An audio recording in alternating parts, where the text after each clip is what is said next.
Bonjour à tous, nous poursuivons aujourd'hui avec la deuxième Mishnah du deuxième Pérek, Mishnah Bet. Chametz shel Nochri, le Chametz d'un non-juif. Chez Avar Alav Pessah, qui a passé le Pessah, la fête de Pessah, c'est-à-dire le non-juif avait du Chametz chez lui pendant Pessah.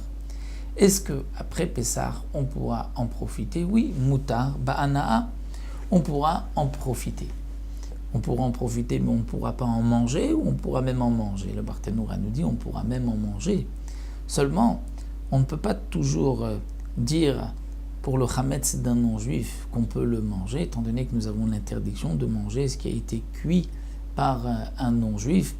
Donc du pain fait par un particulier est interdit.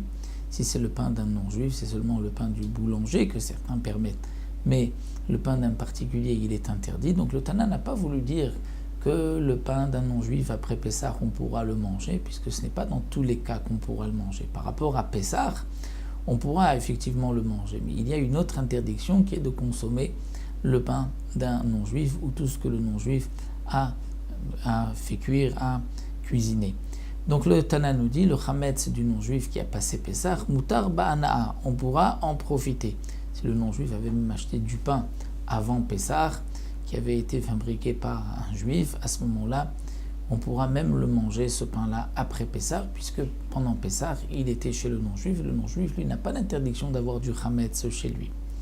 Véchel d'Israël, mais le chametz d'un Israël, un Israël qui a gardé du chametz, qui ne l'a pas vendu, qui ne l'avait pas donc brûlé avant Pessah, il a gardé ce chametz chez lui pendant Pessah, Asur Bana. Après Pessah, nous avons l'interdiction d'en profiter, l'interdiction de le consommer, d'en profiter.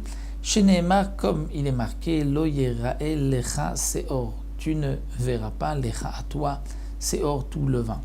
Là, nous avons deux explications. Est-ce que ce pasouk se rapporte sur le Israël ou sur le non-juif? D'après certains, le pasouk se rapporte sur le non-juif. Le non-juif n'a pas d'interdiction, car la Torah nous a dit Lo Yera'el Lecha à toi, aux juifs. Mais le non-juif, lui, n'a pas d'interdiction. Deuxième explication, la fin de cette Mishnah se rapporte sur le Israël qui a gardé du chametz.